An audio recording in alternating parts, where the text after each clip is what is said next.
Freedom physically refined rice bran oil cholesterol ని శుభ్రం చేసేందుకు ప్రతిరోజు వాడండి ఫ్రీడమ్ రైస్ బ్రాన్ ఆయిల్. నమస్తే, welcome to Suman TV news. నేను మీ సాయి. ఆంధ్రప్రదేశ్ ఎన్నికలలో భాగంగా తాజాగా అటు వైసీపీ ఇటు కూటమి కూడా మేనిఫెస్టోను విడుదల చేయడం జరిగింది. కూటమి మేనిఫెస్టో అనంతరం ప్రస్తుతం ఆంధ్రప్రదేశ్లో జరుగుతున్నటువంటి ఒక చర్చ, కూటమిని బీజేపీ ఇష్టపూర్వకంగా ఆమోదించిందా లేదా అనేటువంటి కౌంటర్స్ అటు వైసీపీ నుంచి వస్తున్నాయి. అలాగే బీజేపీ కూడా పూర్తి స్థాయిలో ప్రచార పర్వంలో మునగట్లేదు, అధినాయకత్వం అనేటిది మరొక అంశం కూడా చర్చనీయాంశంగా మారింది. సో దీనికి సంబంధించి మనం మాట్లాడదాం. ఓవరాల్గా నిన్న కూటమి మేనిఫెస్టో, అదే రకంగా మేనిఫెస్టో పైన అదేవిధంగా బీజేపీ ప్రచారానికి సంబంధించిన అంశాల గురించి కూడా మాట్లాడదాం. మనతో పాటు Suman TV news chief editor Keshav గారు ఉన్నారు. సార్ నమస్తే. నమస్తే. సో కూటమి మేనిఫెస్టో విడుదలైంది. మేనిఫెస్టో విడుదలైనటువంటి సందర్భంగా అక్కడికి వచ్చినటువంటి బీజేపీ ప్రతినిధి దాన్ని ముట్టుకోలేదు, పాంప్లెంట్ కూడా అనేది ఇటు వైసీపీ నేతలు చేస్తున్నటువంటి ఆరోపణ. వాళ్ళకి ఇష్టం లేదా మేనిఫెస్టో అనేది. ఇంకొకటి, దానికి ఆజ్యం పోస్తూనే బీజేపీ ప్రధాని మోడీ కానీ ముఖ్య నేతలందరూ కానీ ప్రచార పర్వంలోకి రావట్లేదు, తెలంగాణకు వస్తున్నారు కానీ. సో దీంట్లో ఏది నిజం, ఏది అబద్ధం, ఏం జరుగుతుంది ఎన్నికల్లో? అంటే ఒకటి ఏంటంటే, కూటమి వైపు నుంచి మేనిఫెస్టో రిలీజ్ చేసేటప్పుడే ఇద్దరు క్లారిటీ ఇచ్చారు. చంద్రబాబు నాయుడు గారు, అలానే ఎస్ఎన్ సింగ్, సిద్ధార్థనాథ్ సింగ్ కూడా క్లారిటీ ఇచ్చారు. ఎందుకంటే బీజేపీ జాతీయ పార్టీ, జాతీయ మేనిఫెస్టో ఉంది. జాతీయ మేనిఫెస్టోని అమలు చేసే క్రమంలోనే ఆంధ్రప్రదేశ్కి సపోర్ట్ చేస్తుంది. ఆయన ఆ మీటింగ్లో కూర్చున్నారంటేనే కూటమికి మద్దతు, ఈ మేనిఫెస్టోకి మద్దతు ఇచ్చినట్టుగా లెక్క అది అనేటువంటి మాటని చంద్రబాబు నాయుడు చెప్పారు, ఎస్ఎన్ సింగ్ కూడా చెప్పారు. కాబట్టి అక్కడ పెద్దగా విభేదించి చూడాల్సినటువంటి లేదా విభజించి చూడాల్సినటువంటి అవసరం లేదనేది వారి భావన. కానీ ప్రజల ముందరకు వచ్చేటువంటి క్రమంలో ఒక కూటమిగా కలిసికట్టుగా ముందుకు వస్తున్నప్పుడు ముగ్గురు ఒకటే అనేటువంటి భావన రాకుండా అది జాతీయ పార్టీ, మీ ప్రాంతీయ పార్టీలు అనేటువంటి జనం అవన్నీ చూడరు. కాబట్టి దాని ప్రభావం అయితే ఎంతో కొంత ప్రజల మనసులోకి వెళ్ళేటువంటి ప్రమాదం ఉంది. కూటమి నాయకులు దాన్ని రియలైజ్ అయితే, ముఖ్యంగా బీజేపీ నాయకులు దాన్ని రియలైజ్ అయ్యి దాన్ని సరి చేసుకుంటే, ఉన్నది ఇంకా 10 రోజుల సమయం మాత్రమే. సో అది ఆ సమయాన్ని సద్వినియోగం చేసుకునే అవకాశం ఉంటుంది. లేదంటే కనుక వీళ్ళ వలన ఇబ్బందులు ఎదుర్కొన్నా కానీ ఆశ్చర్యపోవాల్సినటువంటి అవసరం ఉంది. మేనిఫెస్టో విషయం ఇలా ఉంటే, ప్రచారానికి సంబంధించి మిగతా రాష్ట్రాలు, అన్ని రాష్ట్రాల్లో పర్యటిస్తున్నారు ప్రధాని మోడీ. నిన్న తెలంగాణకు కూడా రావడం జరిగింది. గతంలో ఆంధ్రప్రదేశ్కి ఫస్ట్ వీక్ షెడ్యూల్ ఉందని చెప్పేసి అన్నారు మేలు, అది క్యాన్సిల్ కూడా చేసుకోవడం జరిగింది. తెలంగాణకు రావడానికి టైం ఉన్నటువంటి ప్రధాని మోడీకి ఏపీ ఎన్నికల ప్రచారంలో ఎందుకు టైం ఉండట్లేదు? అంటే వారు చేసేటువంటి ఆరోపణలకు ఇది కూడా బలం చేకూర్చినట్టు అనిపిస్తుంది కదా. అంటే ఒకటి, ఇప్పుడు ప్రధానమంత్రి సభలు నిర్వహించడానికి ఒక ప్రణాళికను సిద్ధం చేశారు. 3వ తేదీ నుంచి ఆయన రాబోతున్నారు అనేది ఒక సమాచారం. 3, 4 తేదీల్లో పూర్తిగా ఆంధ్రప్రదేశ్లోనే 2 రోజుల పాటు ప్రచారం నిర్వహిస్తారు. మధ్యలో తెలంగాణలో కూడా ఏదైనా సభలు పెడితే పెట్టవచ్చు, బార్డర్ ఏరియాస్లో అనేటువంటిది ఒక చర్చ నడుస్తుంది. మీరు అన్నట్టుగా మార్చి 17వ తారీఖున చిలకలూరుపేట సభ తర్వాత ఇప్పటివరకు వాస్తవానికి బీజేపీలో సీనియర్ లీడర్స్ ఎవరు కూడా ఆచూకీ లేరు. కాబట్టి ఆ అభిప్రాయం, ఆ భావన కలిగేటువంటి ఛాన్సెస్ ఉంటాయి. ప్లస్ వాళ్ళ మేనిఫెస్టోలో, ఇప్పుడు వాళ్ళు ఇచ్చిన జాతీయ మేనిఫెస్టోని ఎవరో కాదని చెప్పి అనట్లా, అది రియలైజ్ అవ్వకపోతే కనుక నష్టపోయేది బీజేపీనే. బీజేపీ 0% ఓట్లు ఉన్న పార్టీ అనేటువంటి అభిప్రాయం ప్రజల్లో ఉంది. ఇప్పుడు జనసేన, టీడీపీ కూటమితో కలిస్తే అంతో ఇంతో గెలిస్తే ఒక 4 సీట్లు గెలుస్తుంది అనేటువంటి అభిప్రాయం ఉంది. ఇప్పుడు కూటమిలో ఉన్నటువంటి 2 పార్టీలు, జనసేన, టీడీపీ కూడా పవన్ కళ్యాణ్ గారు అంత ప్రయత్నాలు చేసి కలిపింది. ఎందుకంటే జగన్మోహన్ రెడ్డి గారి పరిపాలనలో వ్యవస్థలు గాడి తప్పినాయి, ఇక్కడ స్వేచ్ఛాయుతమైనటువంటి ఓటింగ్ జరిగేటువంటి అవకాశం లేదు. కాబట్టి కేంద్రంలోని పెద్దలు వస్తే కనుక ఏదో మద్దతు వస్తుంది, కొంత సపోర్ట్తో వీళ్ళు కొంచెం భయపడటానికి అవకాశం ఉంటుంది, అరాచకాలను కొంత కంట్రోల్ చేయడానికి ఒక మార్గం అవుతుంది అనేటువంటి ఆలోచన చేశారు. ఆ అనుకున్నటువంటి ప్రయోజనం లేకపోయినప్పుడు బీజేపీ ఉండే ఒకటే. సో ఆ నిర్ణయం వచ్చే వరకు బీజేపీ నాయకులు, ఆ తెగదెంపుల స్థితి వచ్చే వరకు బీజేపీ నాయకులు వ్యవహరించడం కూడా సమంజసం కాదని అనిపిస్తుంది. ఎందుకంటే మేనిఫెస్టో విషయం కావచ్చు, ప్రచారం విషయంలో కావచ్చు, లోకల్ అభ్యర్థులు కలిసిపోయి ప్రచారం చేస్తున్నారు. కానీ జాతీయ నాయకత్వం ఎవరు కూడా ఒక ఇటువైపు అసలు కన్నేసినటువంటి, దానికి కారణం ఆంధ్రప్రదేశ్లో ఏ పార్టీ గెలిచినా, ఎవరు అధికారంలోకి వచ్చినా అది తమ ఖాతాలోనే ఉంటాయనేటువంటి ఒక ఆ నిర్ణయం కారణమై ఉండొచ్చు. అంటే ఇప్పుడు కేంద్రంలో ఎన్డీఏ గవర్నమెంట్ లేదా బీజేపీ ఆధ్వర్యంలో ప్రభుత్వం ఏర్పడుతుంది అనుకుంటే ఏ పార్టీ వచ్చినా వాళ్ళ ఖాతానే అవుద్ది. ఒకవేళ కేంద్రంలో ఈడ్చి కొడితే జనం ఏమైద్ది? బీజేపీకి వచ్చేటువంటి మద్దతు కూడా ఉండదు కదా. గెలిచేస్తామని వీళ్ళు 100 కబుర్లు చెప్పొచ్చు, 400 సీట్లు చెప్పొచ్చు, 370 టార్గెట్లు చెప్పొచ్చు.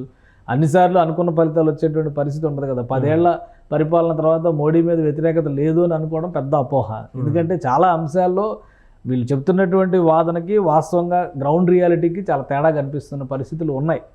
కాబట్టి ఏమో ప్రభుత్వాలు మారితే ఇంకొంత ప్రజాస్వామ్యం వెల్లివిరి వచ్చేటువంటి ఆలోచన రావచ్చు. ఎందుకంటే తెలంగాణలో మనం ఏమనుకున్నాం, ఆయనకు ప్రత్యామ్నాయమే లేదనుకున్నాం. ఇప్పుడు ఆయన ఎక్కడ ఉన్నారో తెలియని పరిస్థితి కనిపిస్తుంది. కాబట్టి ప్రత్యామ్నాయం రాజకీయాల్లో ప్రజలు ఇస్తారు, పార్టీలు నాయకులు తెచ్చుకోలేదు. ఇందిరాగాంధీకి ప్రత్యామ్నాయం ఎవరు అవుతారు అని అనుకున్న టైంలో ఇందిరాగాంధీని ఓడించారు. అసలు ప్రత్యామ్నాయం లేదు, Indira is India, India is Indira అని చెప్పి అన్నటువంటి స్టేట్మెంట్లు చూసిన రోజుల్లోనే ఆమెను ఓడించారు. సో అంతకంటే మోడీ ఏమీ పెద్ద మొనగాడు కాదు కదా. కాబట్టి రాజకీయాల్లో ఏమైనా జరుగుతాయి. ఇప్పుడు ఉన్నటువంటి పరిస్థితుల్లో బలమైనటువంటి ప్రతిపక్ష నాయకత్వం లేకపోవడం అనేది బీజేపీకి కలిసి వస్తున్నటువంటి అంశం.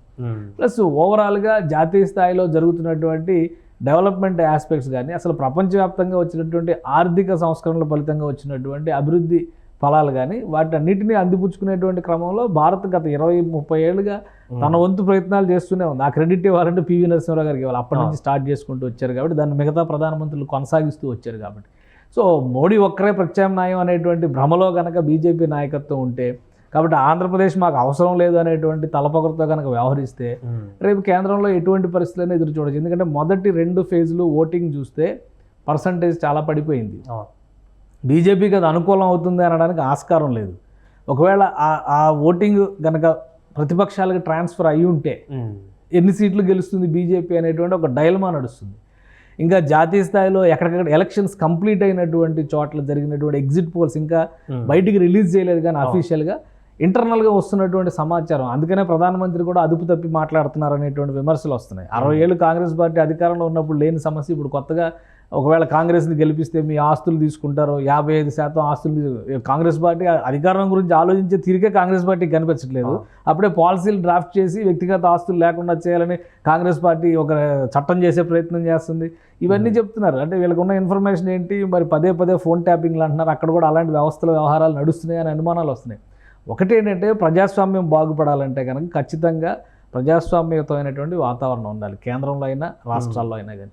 అది లేనప్పుడు ప్రమాదకరమైనటువంటి సంకేతం. ఆంధ్రప్రదేశ్లో ఉన్నటువంటి దౌర్భాగ్యకర స్థితి ఏంటంటే ఎవరు గెలిచినా కానీ కేంద్రంలో ఉన్నటువంటి పార్టీకి మోకరిల్లేటువంటి స్థితి ఉంది.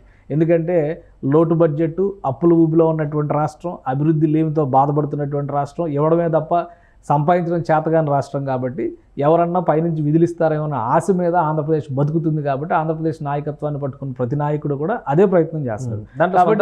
కాబట్టి ఎవరు గెలిచినా మా వెనక రావాల్సిందే అనే ధీమా ఉంటే ఉండొచ్చు. కానీ రేపు కేంద్రంలో కనుక మోడీ ప్రభుత్వమే రాకపోతే, సో ఇక్కడ చాలా ఆప్షన్స్ ఉన్నాయి. అంటే నరేంద్ర మోడీ బీజేపీ కేంద్ర నాయకత్వం వ్యవహరిస్తున్నటువంటి శైలి ఎలా ఉందంటే నిజంగానే కూడా కూటమికే వెన్నుపోటు పొడుస్తుందా అనేటువంటి సందేహాలు వస్తున్న పరిస్థితి కూడా ఉంది. ఇప్పుడు 10 సీట్లు ఇచ్చిన తర్వాత 10 సీట్లు ఒక్క చోట కూడా గెలుస్తుందని పక్కాగా చెప్పలేని నిస్సహాయ స్థితిలో ఉన్నటువంటి పార్టీ బీజేపీ మాత్రమే. 10 అసెంబ్లీ సీట్లలో పలానా చోట మేము ఖచ్చితంగా గెలుస్తామని చెప్పేటువంటి స్థితిలో బీజేపీ నాయకత్వం లేదు. రాష్ట్ర నాయకత్వం సంగతి పక్కన పెట్టండి, జాతీయ నాయకత్వం. అలానే 6 పార్లమెంట్ సీట్లో ఇక్కడ గెలుస్తాం అని చెప్పేటువంటి దమ్ము ధైర్యం బీజేపీ నాయకత్వానికి లేదు. ఇంకొక రకంగా బీజేపీని ఒక గుదిబండలా కూటమి మోస్తుందనేటువంటి అభిప్రాయం కూడా ప్రజల్లో కనిపిస్తుంది. ఎందుకంటే బీజేపీ రావడం వలన కూటమికి నష్టం జరిగిందనే చాలా సర్వేలు చెప్తున్నాయి. గ్రౌండ్ రిపోర్ట్స్, క్షేత్రస్థాయిలో ఉన్నటువంటి పబ్లిక్ ఫీడ్బ్యాక్, ప్రజలు కూడా నేరుగా చెప్తున్నారు బీజేపీనే 10 ఏళ్ల నుంచి రాష్ట్రాన్ని మోసం చేసింది. ఎందుకంటే చంద్రబాబు నాయుడు గారు 5 ఏళ్ళు ఉన్నారు, ఆయన వెళ్ళిపోయారు. జగన్మోహన్ రెడ్డి గారు 5 ఏళ్ళు ఉన్నారు, ఆయన చేయలేనటువంటి పరిస్థితికి కారణం కూడా బీజేపీనే అనేటువంటి అభిప్రాయం ఉంది. వైసీపీ కూడా అదే ప్రచారం చేస్తుంది కదా. సో నమ్మడానికి ఆస్కారం ఉంది. అసలు బీజేపీని దగ్గర చేరనివ్వడమే ఒక దౌర్భాగ్యం అనుకునేటువంటి స్థితిలో చాలామంది ఉన్నారు. ఇంక ఎలాంటి పరిస్థితుల్లో మేనిఫెస్టో వాళ్ళది వేరు, మాది వేరు, మేము ఇలా చేస్తాం, మేము అలా చేస్తాం. మీరు చెప్పినటువంటి మేనిఫెస్టోలో 29 రాష్ట్రాల్లో ఆంధ్రప్రదేశ్ ఉందా లేదా, ఫస్ట్ అది క్లారిటీ ఇవ్వాలి బీజేపీ నాయకత్వం. ఇలాంటి ఎక్కడ పడితే అక్కడ ఎన్నికల సభలు జరిగితే అక్కడికి వచ్చి అడ్డగోలు అబద్ధాలు ఆడడం అనేది, ప్రధానమంత్రి స్థాయిలో ఉన్నటువంటి వ్యక్తులు చేయడం అనేది చాలా దౌర్భాగ్యకరమైన విషయం. ఆంధ్రప్రదేశ్లో పోలవరం ప్రాజెక్ట్ జరుగుతుంటే ఏటీఎం మిషన్ చేశారు ఇక్కడ అన్నారు. తెలంగాణలో కాళేశ్వరం ప్రాజెక్ట్ అవుతుంటే ఏటీఎం మిషన్ చేశారు ఇక్కడ అన్నారు. ఇప్పుడు వచ్చి RRR ట్యాక్స్ అంటున్నారు. మీ ఆధారాలు ఏంటి?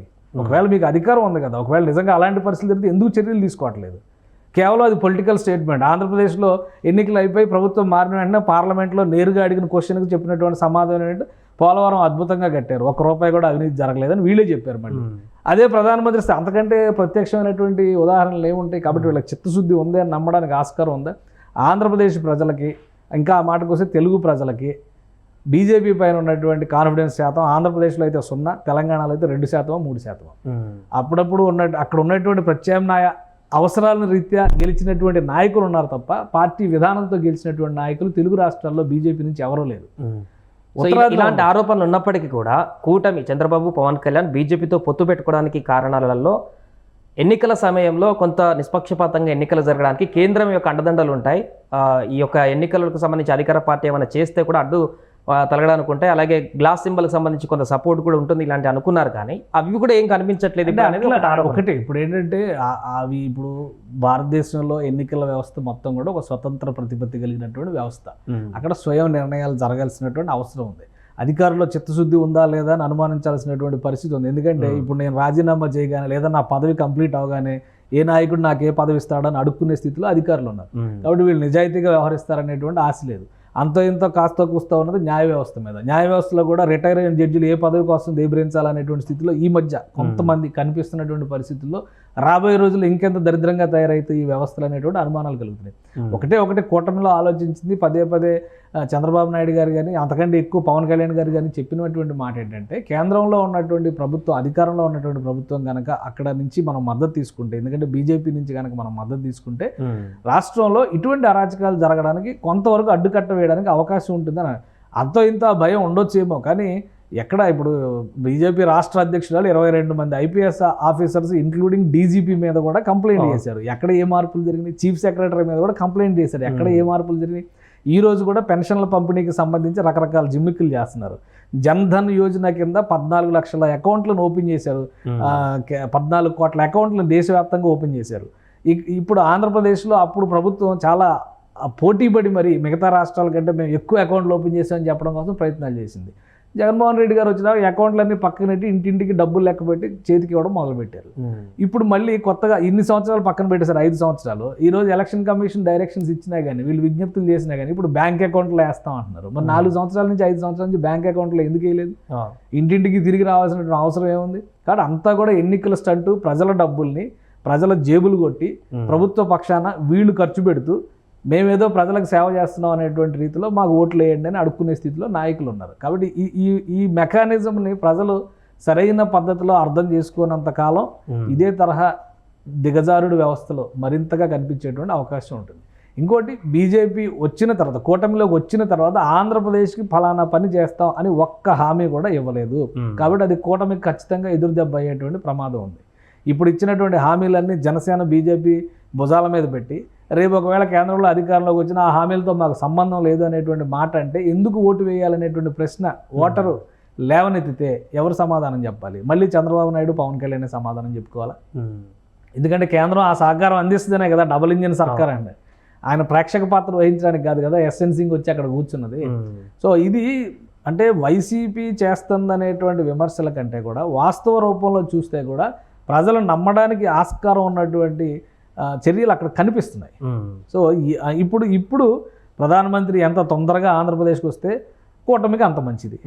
ఎంత తొందరగా ఆంధ్రప్రదేశ్ భవిష్యత్తు పైన క్లారిటీ ఇస్తే కూటమికి అంత మంచిది, అంత ప్రయోజనం కలగడానికి అవకాశం ఉంటుంది. అది లేనప్పుడు ఆటోమేటిక్గా ప్రజలు కూడా ఆలోచించడం మొదలు పెడతారు. కాబట్టి బీజేపీ చేతుల్లోనే ఉంది. బీజేపీ చేతుల్లో ఇప్పుడు కూటమి ఇరుక్కున్నటువంటి సంకేతాలు కనిపిస్తున్నాయి.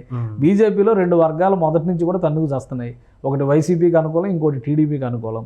ఇప్పుడు అంతో ఇంతో రోడ్డు మీద పడి ప్రచారం చేసి గెలుస్తారు అనేటువంటి నమ్మకం కలిగిస్తుంది ఆ టీడీపీ అనుబంధ నాయకులు, లేదా టీడీపీ అక్కడికి పంపినటువంటి నాయకులు అంటున్న వాళ్ళే ఆ సుజనా చౌదరి గెలవచ్చేమో, బహుశా సీఎం రమేష్ గెలవచ్చేమో అని కనిపిస్తున్నాయి తప్పితే మిగతా నాయకులు ఎక్కడున్నారు? సోము వీర్రాజు అనేటువంటి నాయకుడు ఎక్కడున్నాడు? ఇప్పుడు ఆయన మొన్నటి వరకు రాష్ట్ర అధ్యక్షుడు కదా, ఆయన అనపర్తిలో పోటీ చేయాలనే కదా ఆ సీట్లో అంత గందరగోళం సృష్టించారు. ఇప్పుడు ఆయన ఎక్కడున్నారు? ఎన్నికల ప్రచారంలో ఆయనకు బాధ్యత లేదా? విష్ణువర్ధన్ రెడ్డి ఆయన ఎక్కడున్నారు? రకరకాల లెటర్లు రాశారు కదా. వీళ్ళందరూ ఏమైపోయారు? బీజేపీ నాయకత్వం ఒకవేళ గెలిస్తే మాత్రం పదవుల కోసం వీళ్ళందరూ రేసులోకి వస్తారు. ఆయనకి ఎమ్మెల్సీ కావాలి. ఎందుకంటే లాస్ట్ టైం కూడా సోము వీర్రాజు ఇలాగ నామినేటెడ్ పదవుల్లోనే ఎమ్మెల్సీ అయ్యాడు. కార్పొరేటర్గా ఓడిపోయిన వ్యక్తి ఆయన ఎమ్మెల్సీ అయ్యారు అలాగే. కాబట్టి బీజేపీ నాయకులు అందరూ మళ్ళీ క్యూ కడతారు. 10 అసెంబ్లీ సీట్లలో 6 పార్లమెంట్ సీట్లలో ఎన్ని గెలుస్తారనే దాని మీద ఇప్పటివరకు బీజేపీ నాయకులు ధీమాగా చెప్పలేనటువంటి నిస్సహాయితే కూటమికి పెద్ద గుదిబండ కాబోయేటువంటి ప్రమాదం. సో మొత్తానికి అదే ఆంధ్రప్రదేశ్లో బీజేపీ అనుసరిస్తున్నటువంటి తీరు అనేది కూటమికి కొంత ఇబ్బందికరమైనటువంటి పరిస్థితులకు దారితీస్తుందా అనేటువంటి ప్రశ్న తలెత్తుతుంది. ఆ యొక్క ప్రశ్నకు సమాధానం ఉండాలంటే ఈ 10 రోజుల్లో బీజేపీ అనుసరించేటువంటి వ్యూహం లేదా ప్రచారంలో వాళ్ళు యాక్టివ్గా ఉండేటువంటి పరిస్థితి అనేది క్లారిటీ ఇచ్చేటువంటి అవకాశం అయితే ఉంది. సుమన్ టీవీలో మీ పర్సనల్ అండ్ బిజినెస్ ప్రమోషన్స్ కోసం కింది నెంబర్కి కాంటాక్ట్ చేయండి.